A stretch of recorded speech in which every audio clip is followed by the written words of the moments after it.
Boa noite, irmãos. Graça e paz. Já ouvimos muita coisa que enche o nosso coração de alegria e, sem dúvida, gratidão a Deus por todos os seus feitos, né? E ver como Deus, ao longo da história, manifesta o seu poder em usar homens e mulheres para que o Evangelho avance.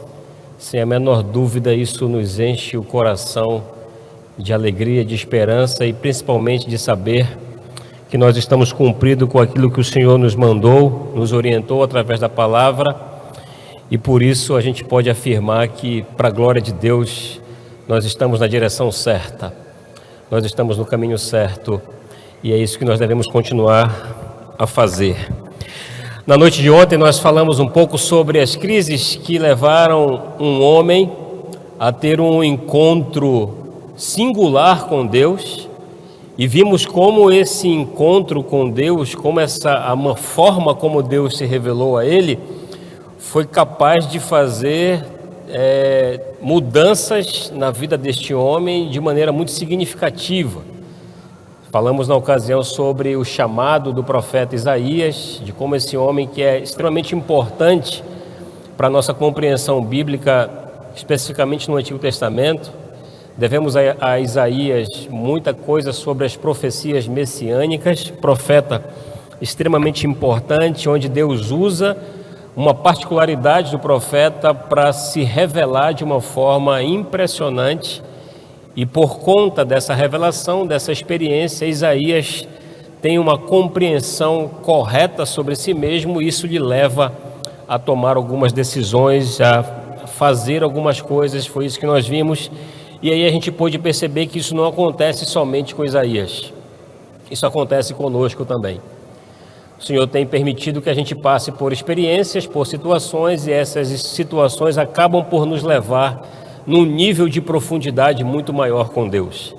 Então nós vimos que a crise também tem esse papel. Vimos a crise particular de um homem, e nessa noite eu gostaria de refletir, de trazer a reflexão para os irmãos, de que a vida, ela é repleta de situações incertas e também de resultados incertos. A vida se caracteriza em vários momentos por uma série de incertezas, e todos nós aqui sabemos disso. Por exemplo, você vai fazer um concurso, os jovens vão prestar aí o vestibular, mas não sabem o resultado. Você inicia um tratamento médico, mas você não sabe como você chegará ao final deste tratamento. Você sai da sua casa pela manhã e não tem a certeza do que vai acontecer durante o dia. Portanto, queridos, a existência humana, a nossa, a minha e a sua existência, ela se dá em um ambiente de incertezas. Ela acontece, ela existe em um ambiente que se caracterizam pelas incertezas, e os resultados também eles são incertos. Mas é exatamente diante desta realidade de incertezas que nós temos as promessas da palavra de Deus.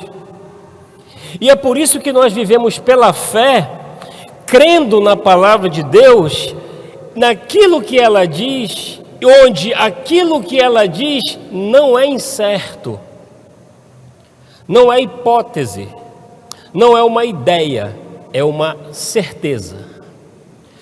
É por isso que nós acreditamos nas promessas contidas na palavra de Deus, porque diferentemente da vida, a palavra de Deus nos dá certezas.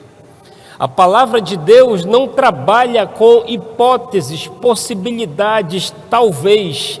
Ela é precisa, e por conta disso nós podemos depositar toda a nossa confiança, esperança e fé, porque tudo aquilo que ela diz é verdade. Você acredita nisso?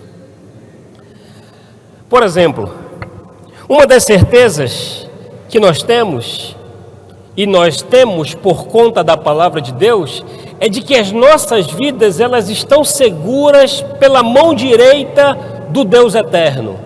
Amém? Uma outra certeza que nós temos é que nós somos salvos no Senhor Jesus. E nada, vou repetir, nada poderá nos separar ou afastar do seu amor. Amém? Uma outra certeza é que a Bíblia diz que o Senhor Jesus, Ele sempre estará conosco. Hebreus 13:5, a parte B vai dizer: nunca deixarei vocês, nunca jamais os abandonarei. Isso é certeza, não é hipótese, não é ideia, é certeza. Vejam como, diferentemente da vida, que é caracterizada por incertezas que nós naturalmente temos, onde nós estamos aqui hoje, mas amanhã nós não sabemos, isso é a incerteza natural da vida, mas a palavra de Deus nos dá certezas. E eu gostaria de, nessa noite, compartilhar com você uma outra certeza bíblica. Por isso, por gentileza, abra sua Bíblia no livro de Mateus, o capítulo 24, apenas o versículo 14. Hebreus 24, versículo 14.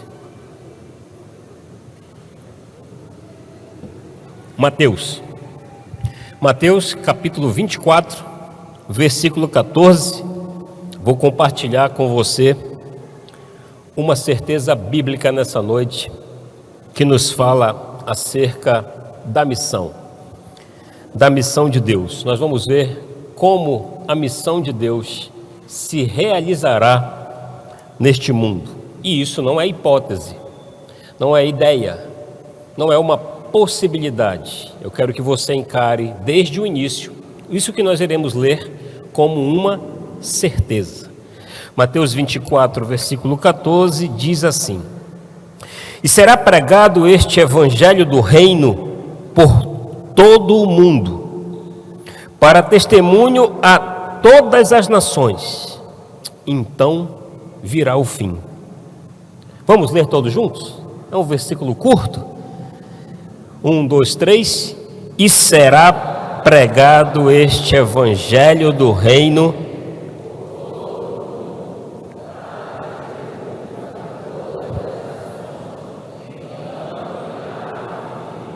excelente. Vamos caminhar um pouquinho aqui pelo contexto para que a gente consiga entender o que é que está acontecendo aqui. Mateus capítulo 24 é o texto que nós encontramos o sermão profético de Jesus. Aqui nós temos no capítulo 24 um sermão profético de Jesus, e o Senhor Jesus, em todo o capítulo e culminando no versículo 14, ele vai responder a uma pergunta dos seus discípulos.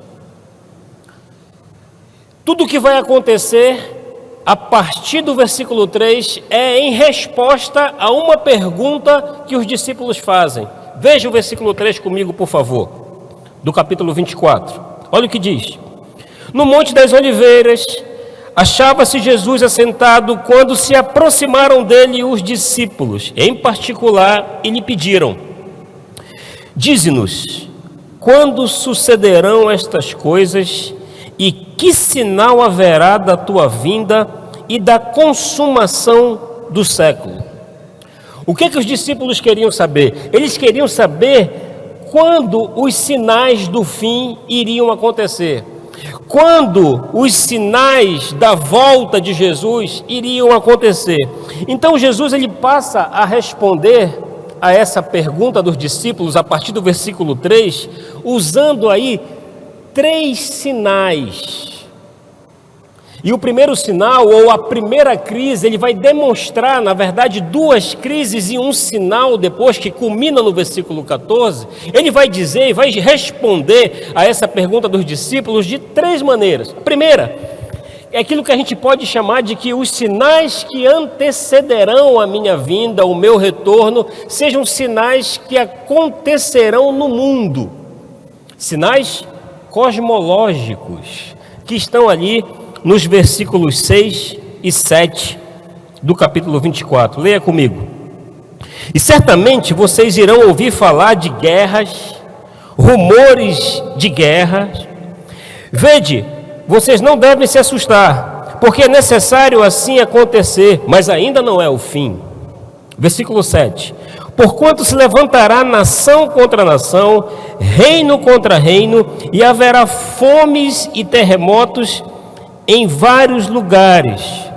Porém, tudo isto é o princípio das dores. Então, Jesus começa a responder a pergunta que os discípulos fazem a respeito do final dos tempos, dos sinais dos tempos, daquilo que antecederá a sua volta, e Jesus vai dizer, olha, o primeiro sinal que acontecerá são sinais cosmológicos, no mundo inteiro, muita coisa vai acontecer no mundo. Algumas coisas irão acontecer, vocês vão ver guerras, vocês vão ver rumores de guerra, vocês vão ver nação contra nação. Jesus, ao elaborar essa resposta para os seus discípulos, ele também diz a eles que não serão apenas sinais que acontecerão no mundo. Agora, o discurso vai mudar a partir do versículo 9. Jesus vai olhar nos olhos dos discípulos e vai dizer, coisas também acontecerão na igreja. Não serão apenas sinais cosmológicos, mas também serão sinais eclesiológicos. Veja comigo o que acontece nos versículos de 9 a 12. Então sereis atribulados e vos matarão. Sereis odiados de todas as nações por causa do meu nome. Nesse tempo, muitos hão de se escandalizar, trair e odiar uns aos outros. E o contexto é dentro da igreja. Levantar-se-ão muitos falsos profetas e enganarão a muitos dentro da igreja. E por se multiplicar a iniquidade, o amor se esfriará de quase todos dentro da igreja. Agora Jesus muda o discurso, olha nos olhos dos discípulos e diz, as crises não acontecerão somente lá fora, mas as crises acontecerão também dentro. E aí, por fim, então, ele chega no versículo 14, que diz, e aí nós temos o último sinal, que é o sinal missiológico. Então, esse evangelho será pregado em todas as nações, para o conhecimento de todos os povos, e aí sim virá o fim. O que está acontecendo aqui, queridos, é que pode não parecer, mas nesse versículo 14, a gente consegue olhar para esse versículo 14 e extrair aqui, pelo menos, 5 verdades. E essas 5 verdades são as que eu gostaria de conversar com você nessa noite sobre ela. E a primeira verdade que nós temos aqui, no versículo 14, que é o versículo onde nós lemos a base da nossa reflexão, é uma das afirmações mais incríveis que nós temos do Senhor Jesus. A missão será cumprida. Amém? A missão de Deus, ela será sim cumprida. Jesus nos fala aqui, não de uma hipótese. Jesus não está falando de uma possibilidade. Jesus está falando de uma certeza. A missão de Deus, ela será sim cumprida. A igreja cumprirá a missão de pregar o evangelho em todo o mundo, porque é Deus que está dizendo que isso vai acontecer. Mas eu queria que você notasse comigo qual é o contexto que isso vai acontecer. Qual é o contexto que a igreja vai cumprir com a sua missão? Qual é qual é o contexto que Deus afirma que a missão será cumprida? Primeiro, Jesus vai afirmar que a missão de Deus será cumprida em um mundo que está em caos. Concordam? Guerras, rumores de guerra, nação contra nação. A missão de Deus será cumprida num mundo em caos, em crise, em problemas. E a missão de Deus também será cumprida dentro de um contexto eclesiástico enfraquecido, com a igreja fragilizada, com questões sérias, escândalos, falsos profetas, o enfraquecimento do amor, o distanciamento das pessoas de Deus e das coisas de Deus. É esse o contexto, é esse o cenário em que Deus está dizendo para nós que a missão, ela vai ser sim cumprida. Sabe o que isso significa então? Sabe o que isso quer dizer? Que a missão de Deus, queridos, ela não é cumprida, ela não é realizada na força do braço. A missão de Deus é cumprida através do poder do próprio Deus.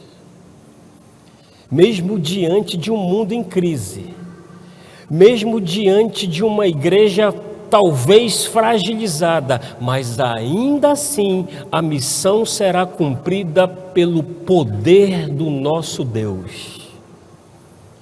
A missão chegou até onde chegou pelo poder de Deus.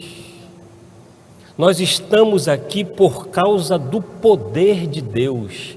Você não amanheceu morto hoje por causa do poder de Deus. E a missão será cumprida, será realizada exatamente por causa do poder de Deus. E essa é uma verdade que salta aos nossos olhos. Por quê? Porque naturalmente nós temos a tendência de realizar algumas tarefas com base no nosso conhecimento intelectual, com base na experiência que nós temos em determinados assuntos, e a gente entende, ou então a gente acha que as coisas de Deus, elas podem ser realizadas com base em alguma qualidade ou especialidade humana. Louvado seja Deus por esse histórico que nós temos aqui, que os irmãos acabaram de ler para nós, de homens e mulheres abnegados que Deus, de maneira graciosa, generosa, usou ao longo desses 34 anos para fazer com que o Evangelho chegasse a vários lugares na região do Marajó. Louvado seja Deus por isso. Mas quem esteve por trás de tudo isso foi o braço forte do nosso Deus Todo-Poderoso.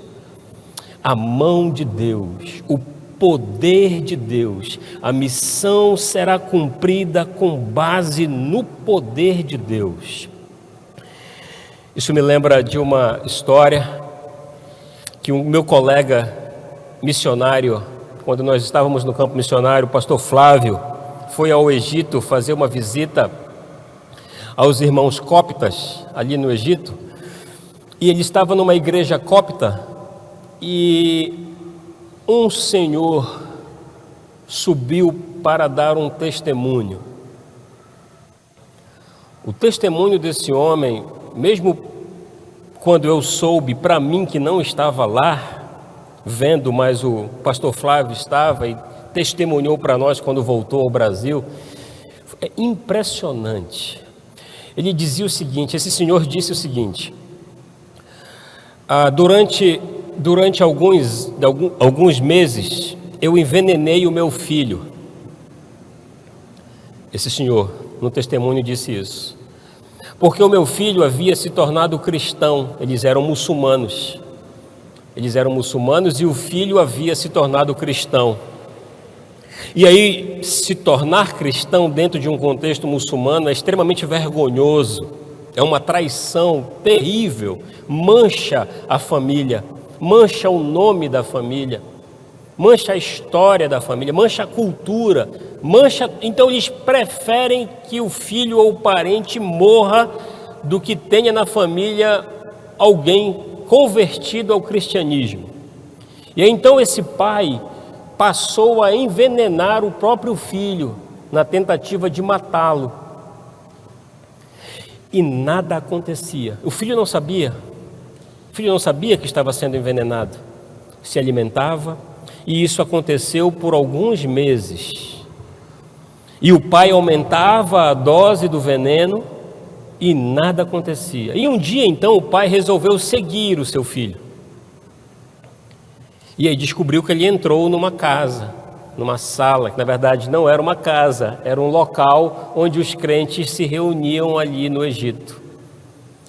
E aí ele descobriu, então, qual era o motivo pelo qual o filho não morria por causa das doses de veneno que o pai colocava na sua refeição.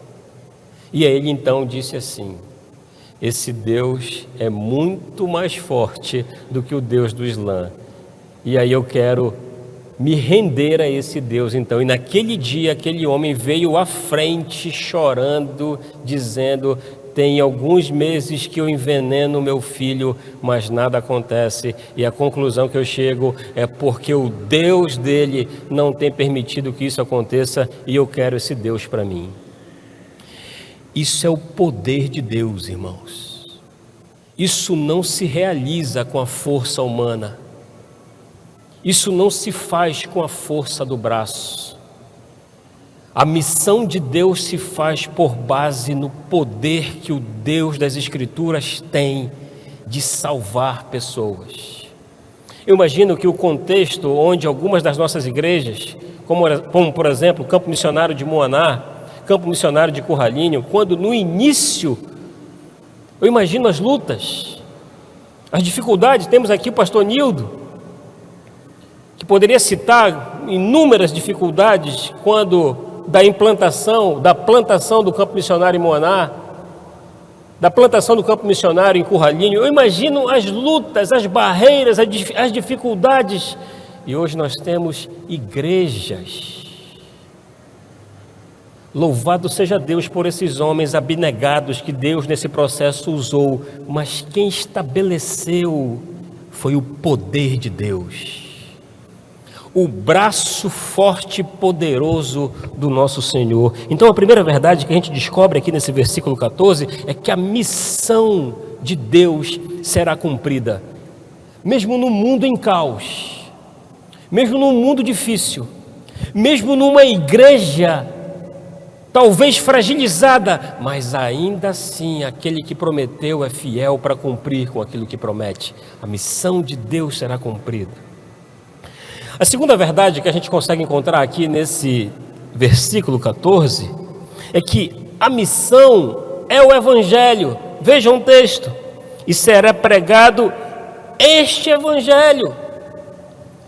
Queridos, o cerne de toda a nossa mensagem, o conteúdo de toda a nossa mensagem é o Evangelho.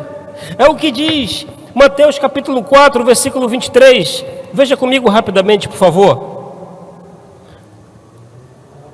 Percorria Jesus toda a Galileia, fazendo o quê? Ensinando nas sinagogas, pregando o Evangelho do reino e curando toda sorte de doenças e enfermidades entre o povo. Mateus capítulo 9, versículo 35, veja comigo também.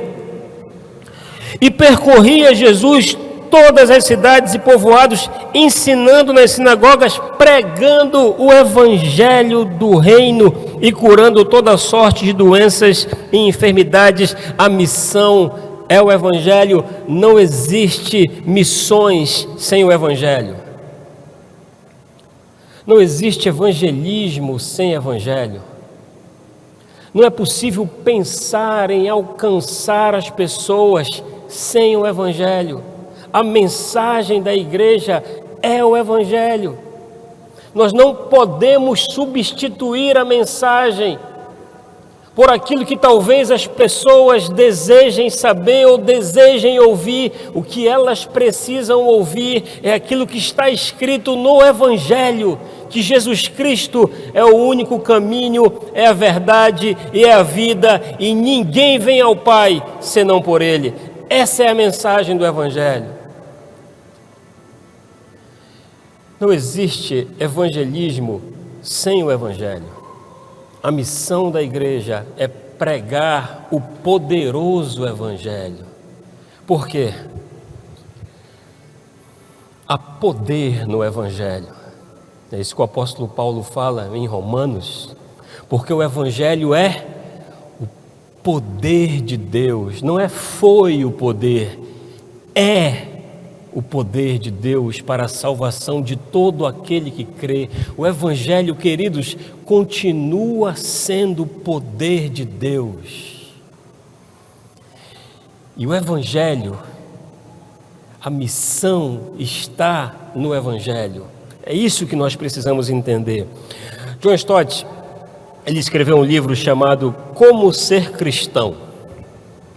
E esse livro é muito bom para pessoas que chegam recente ao cristianismo, mas também é um livro muito bom para quem já tem aí algumas décadas de cristianismo, porque ele trabalha alguns pontos, e esses pontos eu gostaria de pensar com você de maneira muito panorâmica, porque não dá para a gente aprofundar muito, porque os pontos são interessantes. Ele vai dizer que conhecer a doutrina, ou ter conhecimento sobre Deus, não significa que nós somos ou fomos pessoas transformadas pelo próprio Deus.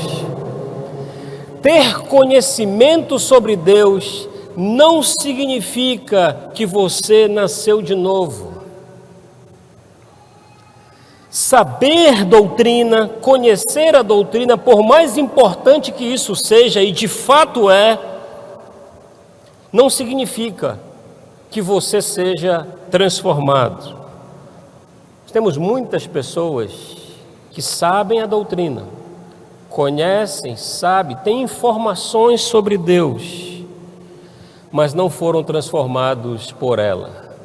Isso não é coisa nossa, isso já é coisa da época de Jesus. Você vai ver, inclusive no capítulo anterior ao 24, Jesus tendo alguns confrontos seríssimos com gente religiosa, com gente que conhecia muita coisa sobre Deus, que tinha muita informação sobre Deus.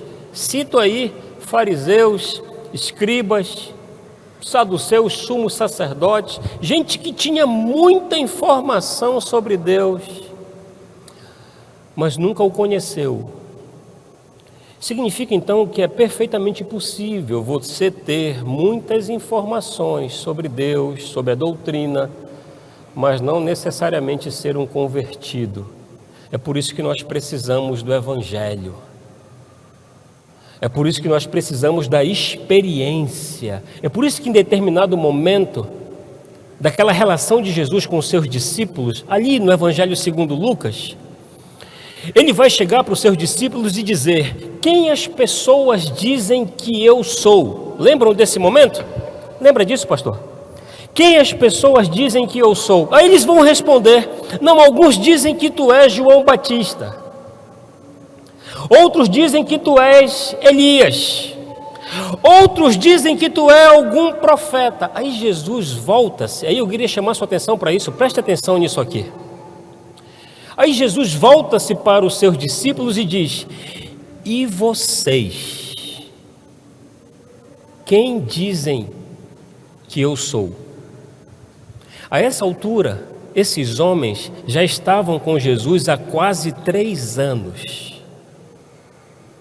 Eles já tinham ouvido muita coisa, presenciado muita coisa, então naturalmente eles já tinham condições de por si só, veja, por si só, saber quem era Jesus. A pergunta que eu faço para você hoje é: quem é Jesus para você? Não é quem é Jesus para o seu pai, não é quem é Jesus para sua mãe, para o seu pastor, é quem é Jesus para você. Qual é a experiência? Qual foi a experiência que você já teve particular com Cristo?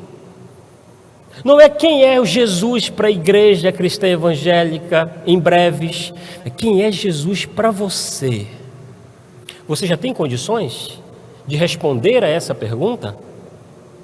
As experiências que temos com Cristo, ou que já tivemos com Cristo, deve deve nos fazer responder sinceramente quem é Jesus para nós.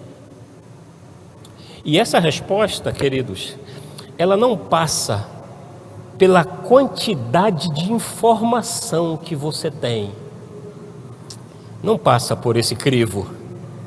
Essa resposta, ela não acontece dessa forma. Essa resposta passa pelo que você faz com as informações que tem. Como as informações que você tem sobre a sã doutrina, sobre Deus, sobre Cristo, sobre as Escrituras, interferem na sua vida, influenciam nas suas decisões, no seu cotidiano. É dessa forma que a gente prova que conhece a Deus. Quando as informações que nós temos sobre Ele influenciam aquilo que nós somos no dia a dia, em casa, na rua e na vizinhança, no trabalho, no trânsito. Nesse livro também, John Stott vai dizer que o cristianismo, ele é muito mais do que uma ética cristã, tão somente.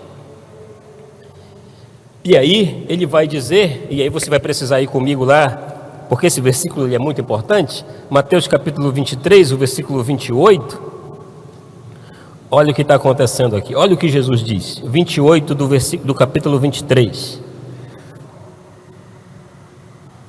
Assim também vós, exteriormente pareceis justos aos homens, mas por dentro estáis cheios de hipocrisia e de iniquidade.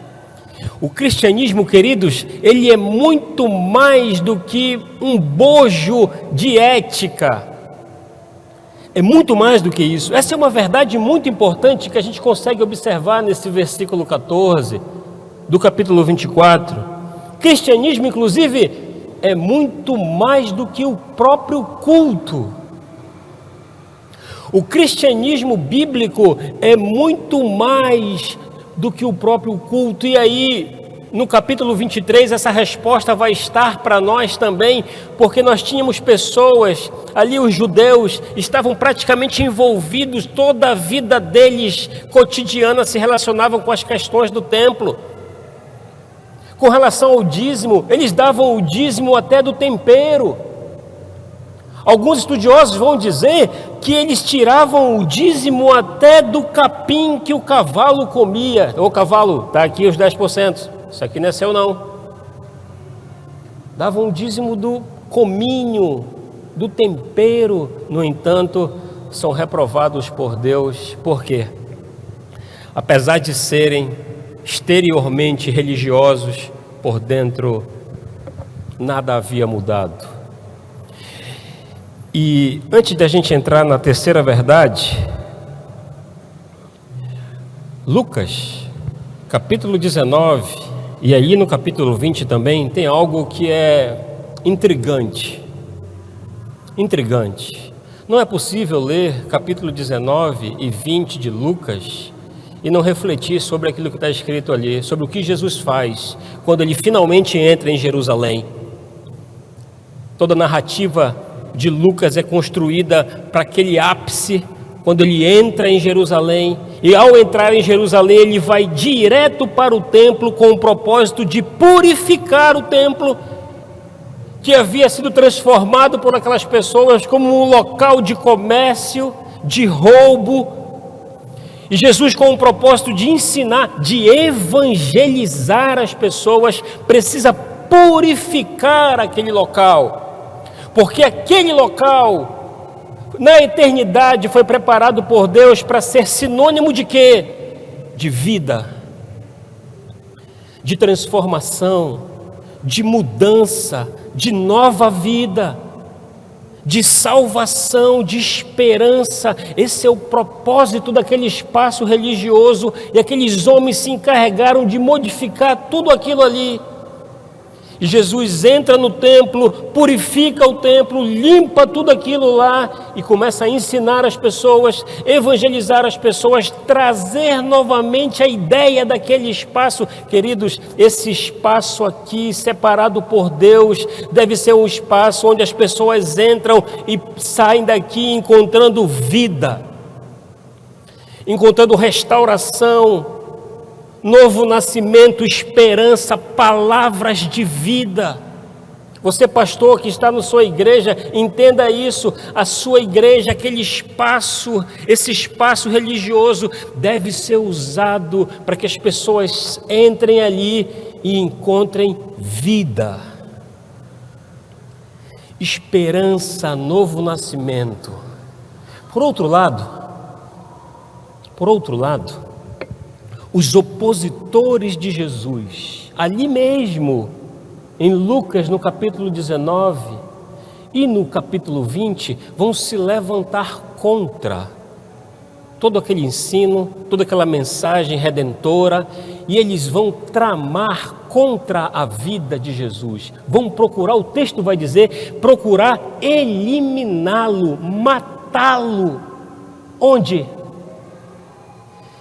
Dentro do templo, dentro do espaço religioso consagrado a Deus, o espaço que era para servir de vida, de transformação, de mudança, de esperança, também pode ser um espaço hostil. E essa verdade contida aqui no versículo 14 deve nos fazer refletir. A missão é o Evangelho. É por isso que nós precisamos do Evangelho. Nunca foi tão urgente nos apegarmos ao Evangelho, amarmos o Evangelho. Afinal de contas, quem abriu os nossos olhos? Quem fez perceber o estado que nós nos encontrávamos? O Espírito Santo, obviamente, por meio do Evangelho. Nós devemos, queridos, obediência irrestrita ao Evangelho. Terceira verdade, o Evangelho, ele deve ser pregado e vivido ao mesmo tempo. Olha o que diz o versículo 14 do capítulo 24. E será pregado este Evangelho do Reino por todo o mundo para testemunho. Via de regra, toda vez que aparece a palavra querigma, proclamação, pregação, ao mesmo tempo aparece a palavra testemunho, martírium, que dá a ideia de que o Evangelho ele deve ser ao mesmo tempo pregado, mas também vivido. É por isso que nós vamos ter expressões onde Jesus, ali em Mateus capítulo 5, no Sermão do Monte, vai dizer que os seus discípulos, ao descer do monte, devem sair daquele momento de reflexão, onde eles estão buscando saber, onde Jesus diz para ele o que eles devem ser, e logo após, ele diz agora, desçam do monte e façam. Façam o quê? Sejam sal da terra e luz do mundo. Queridos, o cristianismo bíblico não é uma religião de reflexão. Não é uma religião de contemplação.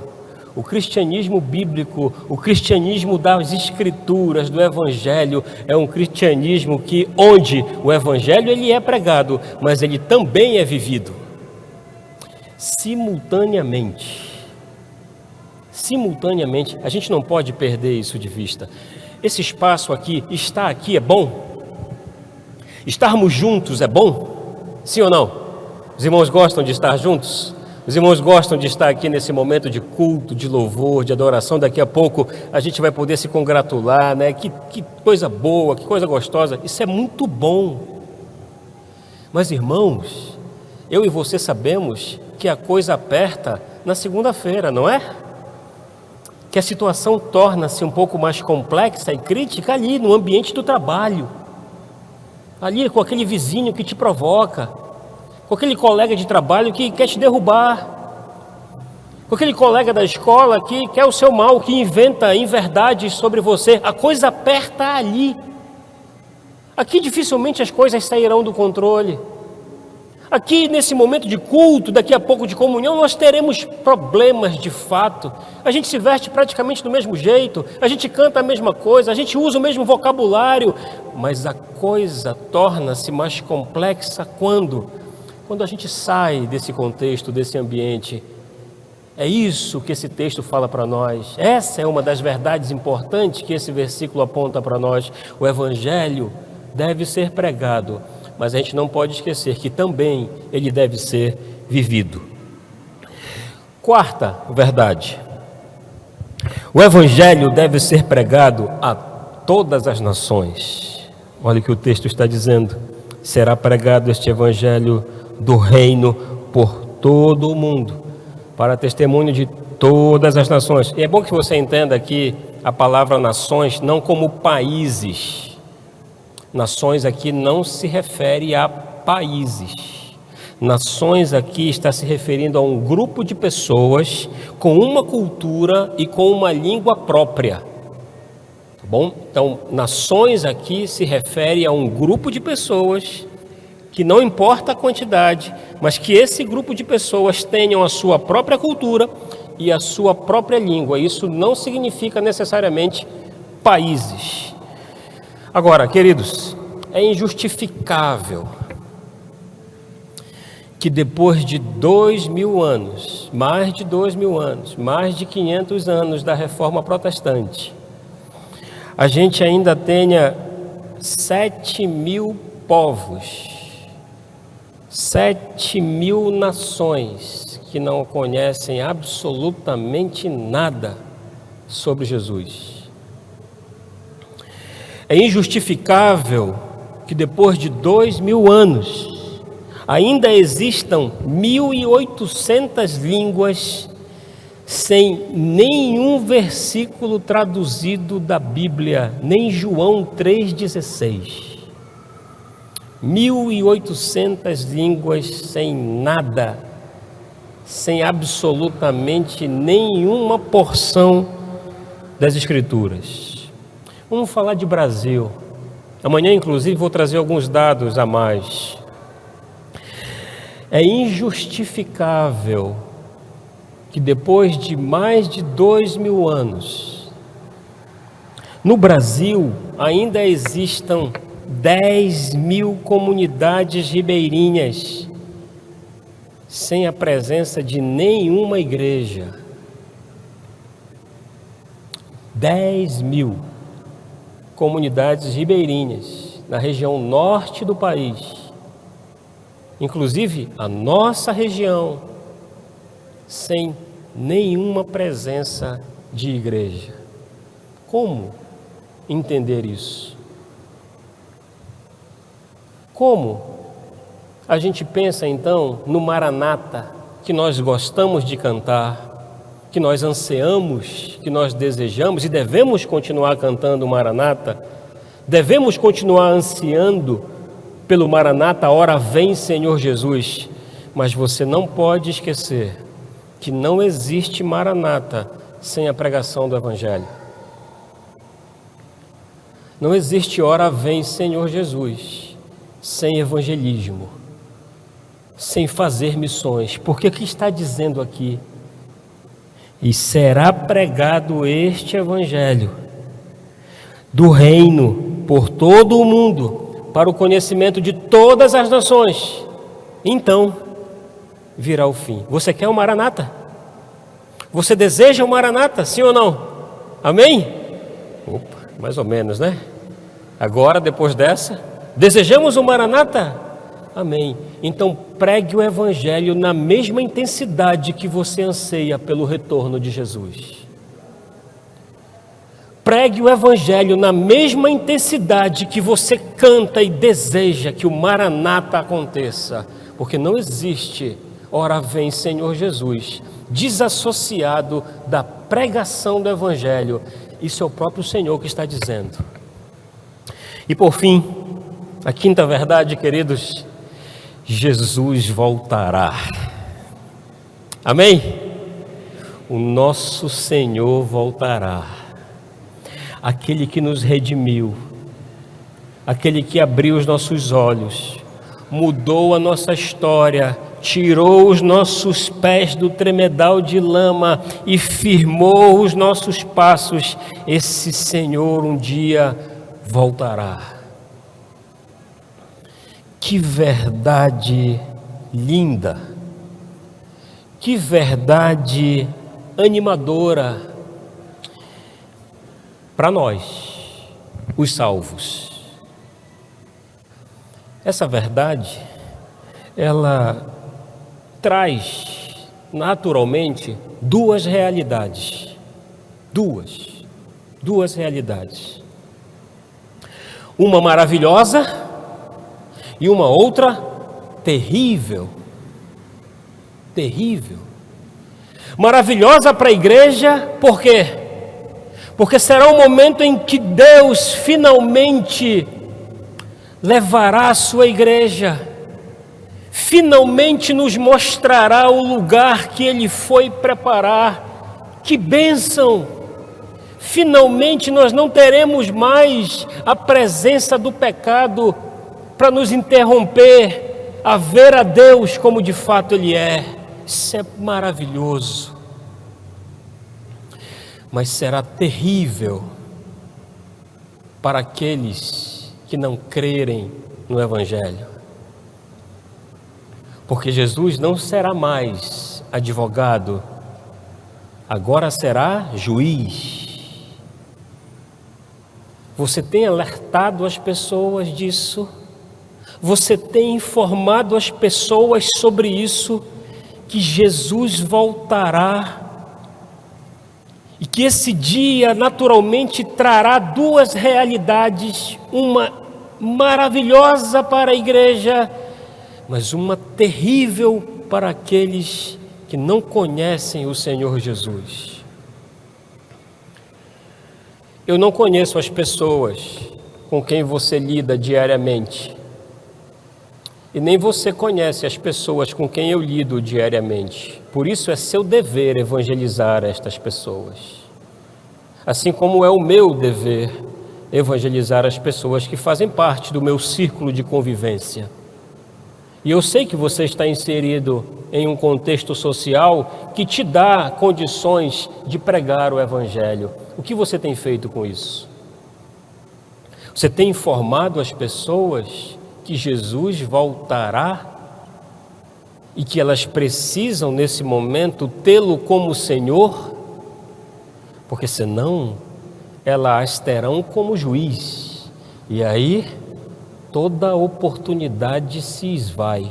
Isso me lembra, e eu gostaria de concluir com isso, da história do meu amigo Radwan. Acho que eu já contei para algumas pessoas. Ela se aplica a esse momento agora, e eu gostaria de, mesmo que você já ouviu, você vai agora ouvir novamente. Eu tinha ido ao Paraguai conversar com meu amigo Radwan. Nós tínhamos já uma amizade de aproximadamente 4 anos de idade, de 4 anos. Ele era muçulmano xiita. Eu conhecia ele, conhecia a família dele. Nós tínhamos uma relação aberta já, a ponto de podermos conversar sobre muita coisa. E naquela manhã, sem saber o que iria acontecer, eu havia decidido no coração, no trajeto de Foz do Iguaçu à Cidade do Leste, eu tinha decidido que eu tocaria em alguns assuntos delicados da religião muçulmana. Eu tinha decidido isso, que eu faria isso. Eu procuraria uma oportunidade para tocar em alguns pontos delicados na religião, e porque eu já tinha certa relação com ele, e isso me dava essa liberdade. Então, nós começamos a conversar. A princípio falamos sobre as trivialidades da vida, como vai a família, como vai seu pai, como vai as coisas, o comércio, o negócio, a política. Falamos sobre tudo, futebol. Ele era São Paulino. Conversamos sobre o time dele, que naquela época estava mal das pernas. E aí entramos em alguns pontos. Ele do lado de dentro do balcão, porque a loja era uma loja pequena, não dava muita gente, e eu do lado de fora do balcão, mas dividido assim mais ou menos por essa distância aqui do púlpito. Nós começamos a tocar em alguns pontos já religiosos, e aí eu comecei a falar alguma coisa sobre o Alcorão, comecei a falar alguma coisa sobre o profeta, e eu percebi que ele mudou de cor. O pescoço dele foi ficando vermelho, os olhos vermelhos, ele foi ficando bravo. Teve uma hora que ele bateu na mesa, mas isso é normal, com árabe isso é normal, isso não assusta não. Bateu na mesa, apontou o dedo na minha cara, e aí começou a ficar um pouco calorosa a conversa. Aí eu decidi parar. Radon, vamos parar, tá tudo bem, tranquilo, vamos deixar para conversar sobre isso num outro momento. E aí eu falei o seguinte para ele. E outra coisa, Radon, o meu desejo não é que você saia da sua religião e venha para a minha, não. E de fato não é. Jesus Cristo não é religião. Jesus Cristo é uma pessoa. A gente não entra numa religião, a gente entra num relacionamento com Cristo. É isso que Jesus Cristo é, uma pessoa, não uma religião.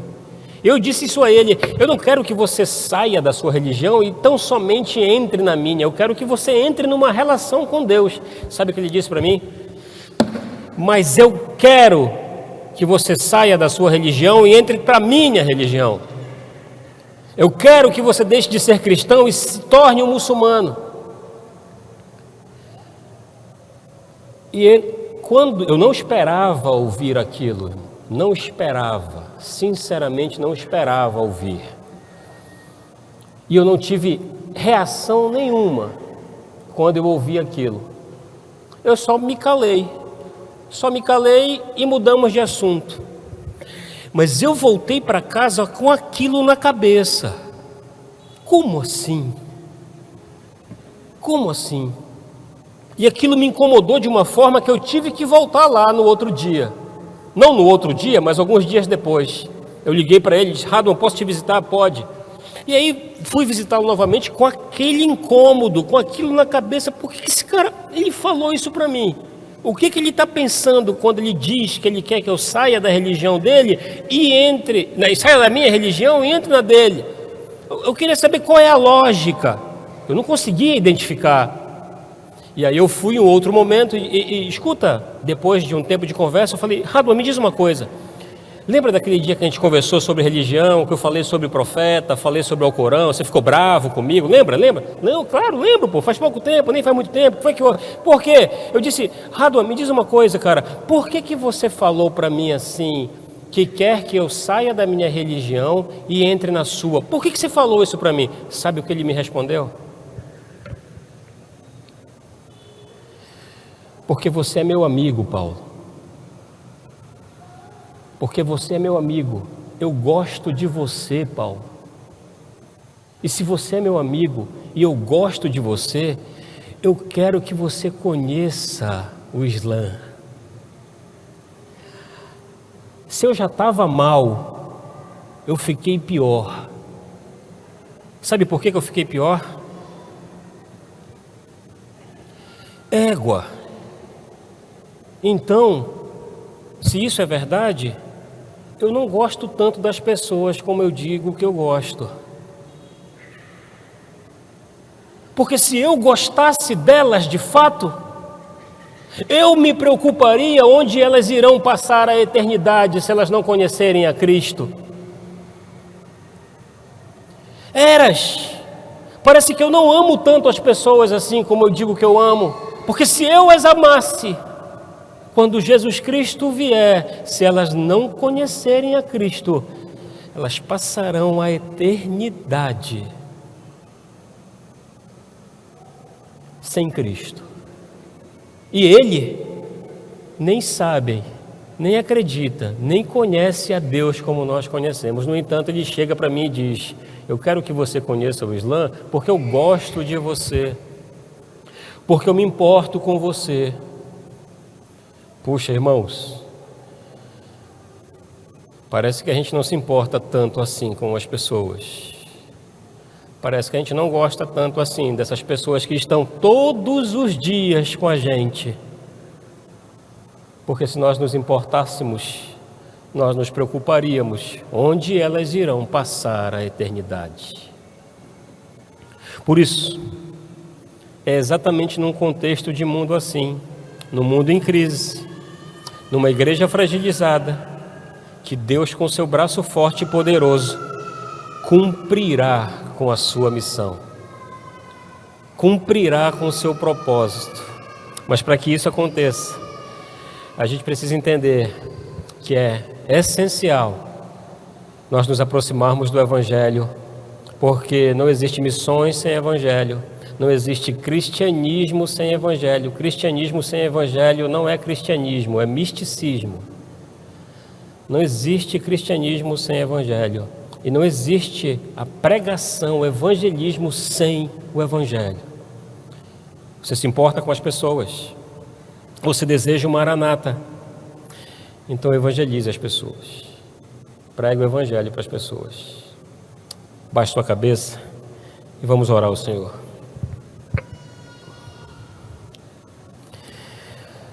Nós louvamos o Teu nome, Senhor, nessa noite, porque antes de qualquer coisa, mesmo sem merecermos, e nós não cansamos de dizer isso, sem merecermos, a Tua graça maravilhosa, irresistível, nos alcançou.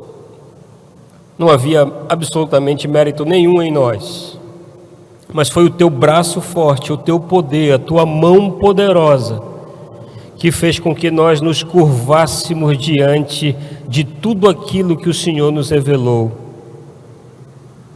Nós Te louvamos por isso. Nós Te louvamos também porque a missão não depende de nós. Louvado seja o Teu nome. Nós Te louvamos porque a missão será cumprida independente de qualquer coisa, porque o Senhor disse que a missão será cumprida. E o Senhor tem poder para fazer isso. E nós aqui nessa noite temos o privilégio de estarmos inseridos nesta missão. Nós temos aqui o privilégio de, como igreja, estarmos inseridos no Teu propósito de alcançar o mundo e as nações com o Evangelho, especificamente no nosso contexto ribeirinho. Nós precisamos avançar. Existem mais de 10.000 comunidades e o Senhor sabe de tudo isso. Sem a presença de uma igreja, os desafios são imensos, Senhor. A Tua palavra nos exorta nessa noite a respeito do compromisso que nós temos diante desta sociedade que a passos largos se afasta dos Teus princípios, dos Teus valores, da fé em Ti, e é nosso dever, nosso papel orientar essas pessoas, informá-las acerca do fim, daquilo que acontecerá, de que Jesus um dia voltará, e essas pessoas precisarão dar conta de tudo aquilo que fizeram, falaram e pensaram. Ó Deus, tem misericórdia de nós e nos ajude a entender, a assumirmos a responsabilidade que temos de pregarmos o Evangelho, de falarmos do Evangelho, deixando com que os resultados estejam sobre a Sua poderosa mão. Que o Senhor continue nos abençoando, continue falando conosco e nos ajudando a entender a responsabilidade de fazer e praticar tudo aquilo que nós ouvimos nessa noite. Muito obrigado, Senhor, no nome santo e poderoso de Jesus. Amém.